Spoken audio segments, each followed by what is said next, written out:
ਪਾਠ 26 ਮੁੱਢਲੇ ਅਧਿਕਾਰ ਅਤੇ ਮਨੁੱਖੀ ਅਧਿਕਾਰਾਂ ਵਜੋਂ ਮੁੱਢਲੇ ਕਰਤੱਵ। ਇਸ ਤੋਂ ਪਹਿਲਾਂ ਅਸੀਂ ਸਮਾਨਤਾ ਦਾ ਅਧਿਕਾਰ ਕੀਤਾ, ਫਿਰ ਅਸੀਂ ਕੀਤਾ ਸੁਤੰਤਰਤਾ ਦਾ ਅਧਿਕਾਰ। ਸ਼ੋਸ਼ਣ ਵਿਰੁੱਧ ਅਧਿਕਾਰ, 3 ਅਧਿਕਾਰ ਅਸੀਂ ਕਰ ਚੁੱਕੇ ਹਾਂ ਅਤੇ ਅੱਜ ਅਸੀਂ ਕਰਾਂਗੇ ਧਾਰਮਿਕ ਸੁਤੰਤਰਤਾ ਦਾ ਅਧਿਕਾਰ। ਇਹ ਅਧਿਕਾਰ ਸਭ ਨੂੰ ਕੋਈ ਵੀ ਧਰਮ ਅਪਣਾਉਣ, ਮੰਨਣ, ਪ੍ਰਚਾਰ ਕਰਨ ਅਤੇ ਧਾਰਮਿਕ ਸਥਾਨ ਬਣਾਉਣ ਦੀ ਆਜ਼ਾਦੀ ਦਿੰਦਾ ਹੈ। ਭਾਵ ਸਾਡੇ ਰਾਜ ਦਾ ਆਪਣਾ ਕੋਈ ਧਰਮ ਨਹੀਂ, ਸਾਡੇ ਭਾਵ ਰਾਜ ਕਹਿੰਦੇ ਨੇ ਪੂਰੇ ਦੇਸ਼ ਨੂੰ, ਦੇ ਲਈ ਰਾਜ ਸ਼ਬਦ ਵਰਤਿਆ ਜਾਂਦਾ। ਸਟੇਟ ਦਾ ਆਪਣਾ ਕੋਈ ਧਰਮ ਨਹੀਂ, ਸਾਡਾ ਭਾਰਤ ਇੱਕ ਧਰਮ ਨਿਰਪੱਖ ਦੇਸ਼ ਹੈ, ਸਾਰੇ ਧਰਮਾਂ ਦਾ ਇਹ ਆਦਰ ਕਰਦਾ ਹੈ। ਸੰਵਿਧਾਨ ਦੇ ਅਨੁਸਾਰ ਕਿਸੇ ਵੀ ਧਰਮ ਨੂੰ ਮਾਨਤਾ ਨਹੀਂ ਦਿੱਤੀ ਗਈ। ਜਿਵੇਂ ਪਾਕਿਸਤਾਨ ਇੱਕ ਮੁਸਲਮਾਨ ਕੰਟਰੀ ਹੈ, ਉੱਥੇ ਜੋ ਮੁਸਲਿਮ ਧਰਮ ਹੈ ਉਸ ਨੂੰ ਮਾਨਤਾ ਦਿੱਤੀ ਗਈ ਹੈ, ਪਰ ਭਾਰਤ ਦੇ ਵਿੱਚ ਕਿਸੇ ਵੀ ਧਰਮ ਨੂੰ ਅਹਿਮ ਮਹੱਤਤਾ ਨਹੀਂ ਦਿੱਤੀ ਗਈ। ਸਾਰੇ ਧਰਮਾਂ ਦਾ ਬਰਾਬਰ ਸਤਿਕਾਰ ਕੀਤਾ ਜਾਂਦਾ।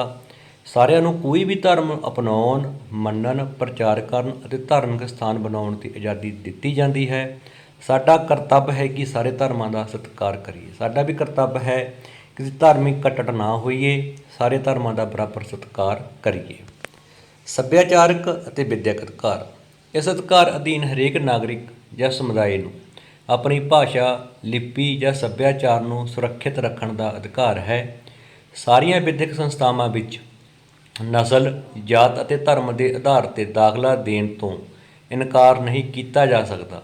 ਸਾਡਾ ਕਰਤੱਵ ਬਣਦਾ ਹੈ ਕਿ ਅਸੀਂ ਇਸ ਅਧਿਕਾਰ ਦਾ ਸਤਿਕਾਰ ਕਰੀਏ। ਸੱਭਿਆਚਾਰਕ ਅਤੇ ਵਿੱਦਿਅਕ।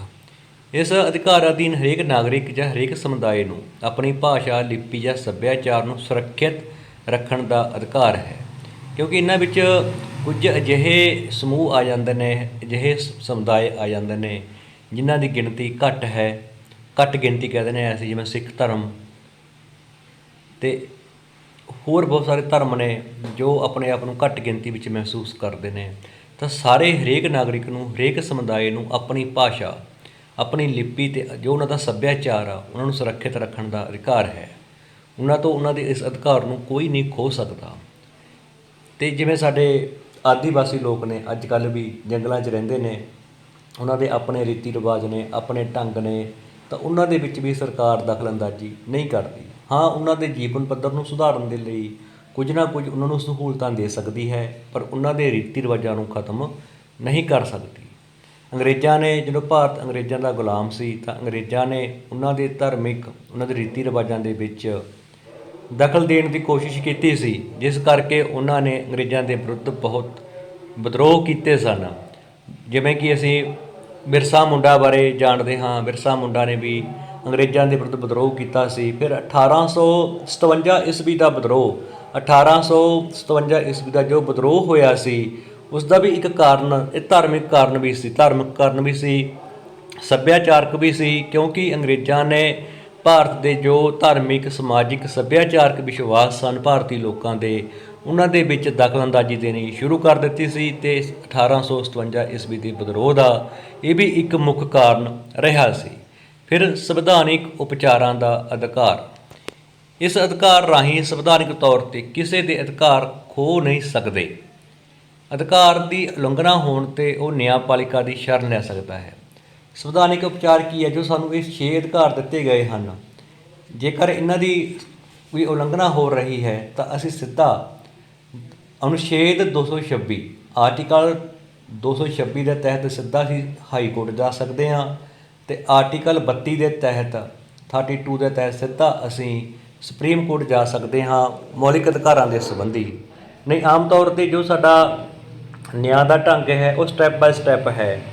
ਸਭ ਤੋਂ ਪਹਿਲਾਂ ਜੋ ਪਿੰਡ ਦੀ ਪੰਚਾਇਤਾਂ ਵਿੱਚ ਕਿਸੇ ਝਗੜੇ ਦਾ ਹੱਲ ਕਰਨ ਦੀ ਕੋਸ਼ਿਸ਼ ਕੀਤੀ ਜਾਂਦੀ ਹੈ, ਫਿਰ ਤਹਿਸੀਲ ਪੱਧਰ 'ਤੇ ਅਦਾਲਤ ਵਿੱਚ, ਫਿਰ ਜ਼ਿਲ੍ਹਾ ਅਦਾਲਤ ਵਿੱਚ, ਫਿਰ ਹਾਈ ਕੋਰਟ, ਐਂਡ 'ਤੇ ਜਾ ਕੇ ਸੁਪਰੀਮ ਕੋਰਟ। ਪਰ ਜੋ ਮੌਲਿਕ ਅਧਿਕਾਰਾਂ ਸੰਬੰਧੀ ਆ, ਸਿੱਧਾ ਅਸੀਂ ਹਾਈ ਕੋਰਟ ਜਾਂ ਸੁਪਰੀਮ ਕੋਰਟ ਜਾ ਸਕਦੇ ਹਾਂ।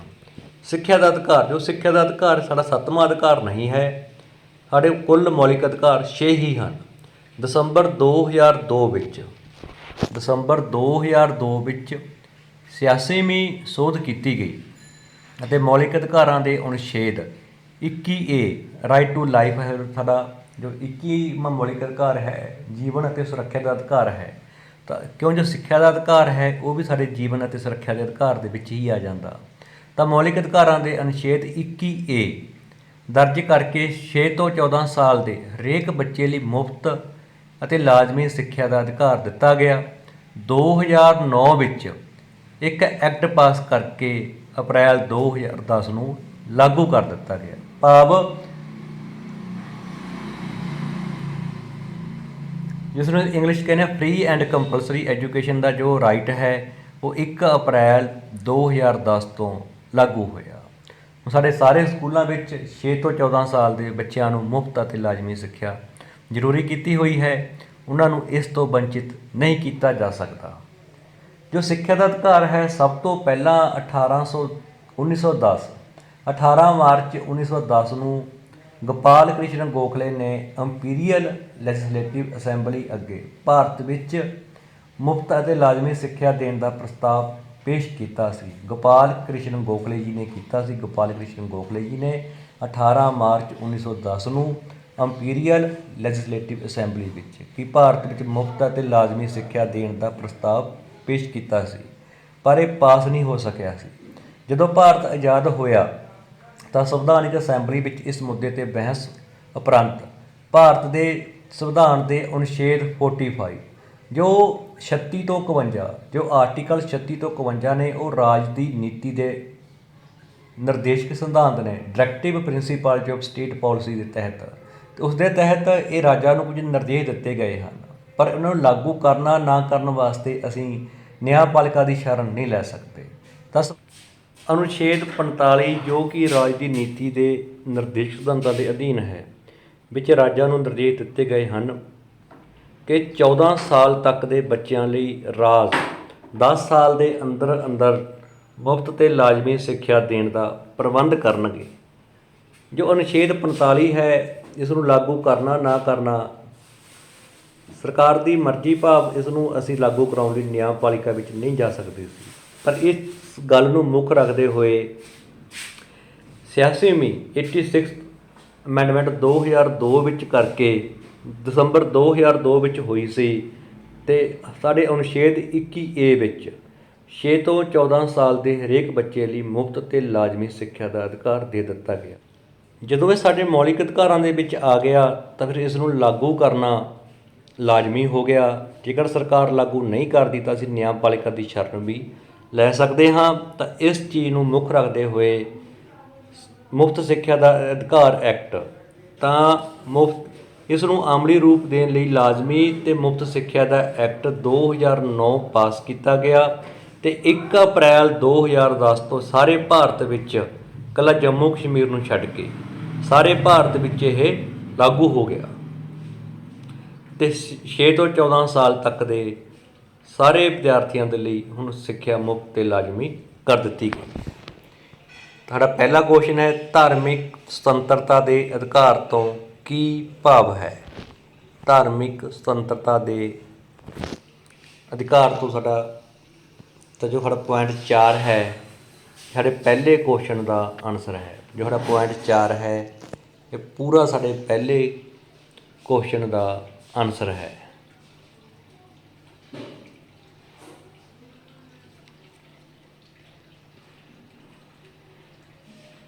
ਨੰਬਰ 4 ਸਾਡੇ ਪਹਿਲੇ ਕੁਐਸਚਨ ਦਾ ਆਨਸਰ ਹੈ। ਇਸ ਤੋਂ ਅੱਗੇ ਸੱਭਿਆਚਾਰਕ ਅਤੇ ਵਿੱਦਿਅਕ ਅਧਿਕਾਰ ਸੰਬੰਧੀ ਸਾਡੇ ਕੀ ਕਰਤੱਵ ਹਨ? ਤਾਂ ਸੱਭਿਆਚਾਰਕ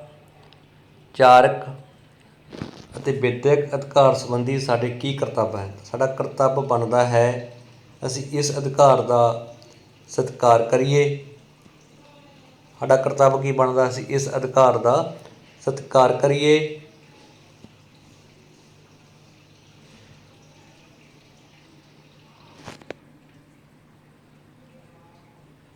ਅਸੀਂ ਇਸ ਅਧਿਕਾਰ ਦਾ ਸਤਿਕਾਰ ਕਰੀਏ। ਦੂਜੇ ਕੁਐਸਚਨ ਦਾ ਆਨਸਰ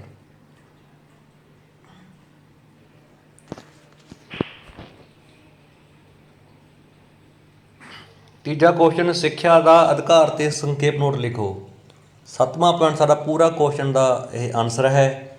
ਤੀਜੇ ਕੁਐਸਚਨ ਦਾ ਆਨਸਰ ਹੈ 7ਵਾਂ ਪੁਆਇੰਟ ਤੀਜੇ ਕੁਐਸਚਨ ਦਾ ਆਨਸਰ ਹੈ ਖਾਲੀ ਥਾਵਾਂ ਭਰੋ। ਸੰਵਿਧਾਨਕ ਤੌਰ 'ਤੇ ਕਿਸੇ ਦੇ ਅਧਿਕਾਰ ਖੋ ਨਹੀਂ ਸਕਦੇ, ਤਾਂ ਪਹਿਲੀ ਵਿੱਚ ਆਵੇਗਾ ਅਧਿਕਾਰ। ਮੁਫਤ ਅਤੇ ਲਾਜ਼ਮੀ ਸਿੱਖਿਆ ਦਾ ਅਧਿਕਾਰ ਨੂੰ ਲਾਗੂ ਕੀਤਾ ਗਿਆ। ਮੁਫਤ ਅਤੇ ਲਾਜ਼ਮੀ ਸਿੱਖਿਆ ਦਾ ਅਧਿਕਾਰ 1 ਅਪ੍ਰੈਲ 2010 ਨੂੰ ਲਾਗੂ ਕੀਤਾ ਗਿਆ। ਅਧਿਕਾਰਾਂ ਦੀ ਉਲੰਘਣਾ ਹੋਣ 'ਤੇ ਨਿਆਂਪਾਲਿਕਾ ਦੀ ਸ਼ਰਨ ਲਈ ਜਾ ਸਕਦੀ ਹੈ। ਨਿਆਂਪਾਲਿਕਾ, ਤਾਂ ਇਸ ਦਾ ਉੱਤਰ ਆਵੇਗਾ ਨਿਆਂਪਾਲਿਕਾ। ਪਹਿਲੀ ਖਾਲੀ ਸਥਾਨ 'ਚ ਆਵੇਗਾ ਅਧਿਕਾਰ, ਦੂਜੀ 'ਚ ਆਵੇਗਾ 1 ਅਪ੍ਰੈਲ 2010 ਨੂੰ ਲਾਗੂ ਕੀਤਾ ਗਿਆ। ਅਤੇ ਅਧਿਕਾਰਾਂ ਦੀ ਉਲੰਘਣਾ ਹੋਣ 'ਤੇ ਨਿਆਂਪਾਲਿਕਾ, ਤਾਂ ਸਾਡੇ ਪਹਿਲੀ ਵਿੱਚ ਆਵੇਗਾ, ਪਹਿਲੀ 'ਚ ਕੀ ਆਵੇਗਾ ਸਿੰਪਲ ਅਧਿਕਾਰ, ਦੂਜੀ 'ਚ ਆਵੇਗਾ 1 ਅਪ੍ਰੈਲ 2010 ਨੂੰ ਲਾਗੂ ਕੀਤਾ ਗਿਆ, ਅਤੇ ਸਾਡਾ ਤੀਜੀ 'ਚ ਆਵੇਗਾ ਨਿਆਂਪਾਲਿਕਾ।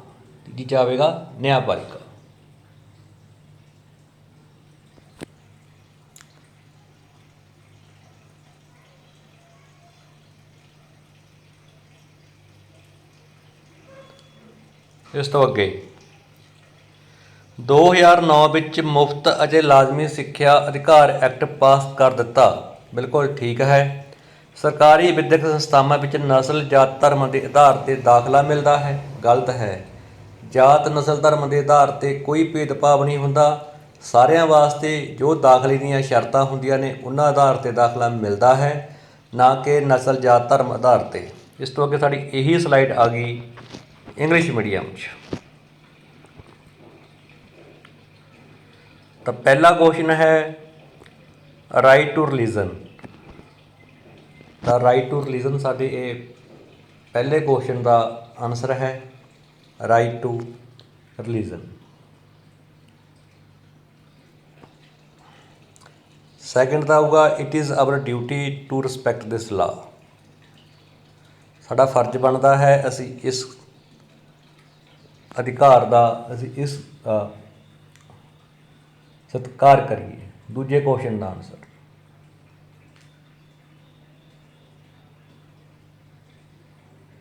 ਪਹਿਲਾ ਹੋ ਗਿਆ, ਦੂਜਾ ਹੋ ਗਿਆ। ਇਸ ਤੋਂ ਅੱਗੇ ਤੀਸਰਾ ਕੁਐਸਚਨ, ਜੋ ਰਾਈਟ ਟੂ ਐਜੂਕੇਸ਼ਨ ਲਿਖਿਆ ਹੋਇਆ ਇਹ ਸਾਰਾ ਸਾਡਾ ਤੀਸਰੇ ਕੁਐਸਚਨ ਦਾ ਆਨਸਰ ਹੈ। ਸਾਰਾ ਸਾਡਾ ਇਹ ਜੋ ਰਾਈਟ ਟੂ ਐਜੂਕੇਸ਼ਨ ਲਿਖਿਆ ਸਾਰਾ ਸਾਡੇ ਇਹ ਤੀਸਰੇ ਕੁਐਸਚਨ ਦਾ ਆਨਸਰ ਹੈ।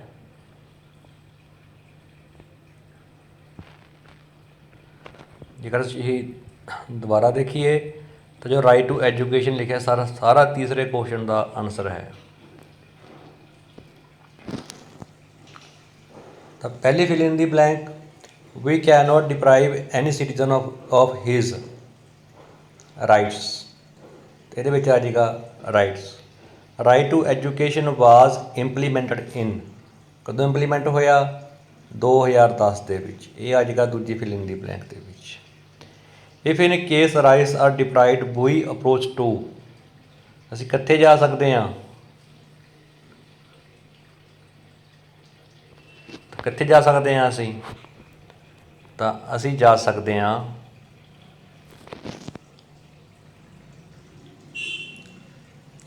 ਜੁਡੀਸ਼ਰੀ। ਤਾਂ ਤੀਜੀ ਖਾਲੀ ਥਾਂ ਦੇ ਵਿੱਚ ਆਵੇਗਾ, ਪਹਿਲੀ 'ਚ ਆਵੇਗਾ ਰਾਈਟਸ, ਦੂਜੀ 'ਚ ਆਵੇਗਾ 2010 ਅਤੇ ਥਰਡ 'ਚ ਆਵੇਗਾ ਜੁਡੀਸ਼ਰੀ। ਅਸੀਂ ਨਿਆਂਪਾਲਿਕਾ ਦੀ ਸ਼ਰਨ ਵਿੱਚ ਜਾ ਸਕਦੇ ਹਾਂ। ਇਸ ਤਰ੍ਹਾਂ ਅਸੀਂ ਨੇ ਪਹਿਲਾ, ਦੂਜਾ, ਤੀਜਾ ਤਿੰਨੋਂ ਹੀ ਫਿਲ ਇਨ ਦੀ ਬਲੈਂਕਸ ਕੀਤੇ ਹਨ। ਤੁਸੀਂ ਇੱਥੋਂ ਦੇਖ ਕੇ ਕਰ ਸਕਦੇ ਹੋ।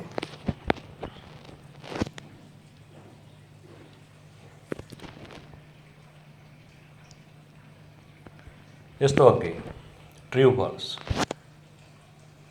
Right to education act was passed in 2009। ਬਿਲਕੁਲ ਟਰੂ ਹੈ। ਪਾਸ ਹੋਇਆ ਸੀਗਾ 2009 ਦੇ ਵਿੱਚ।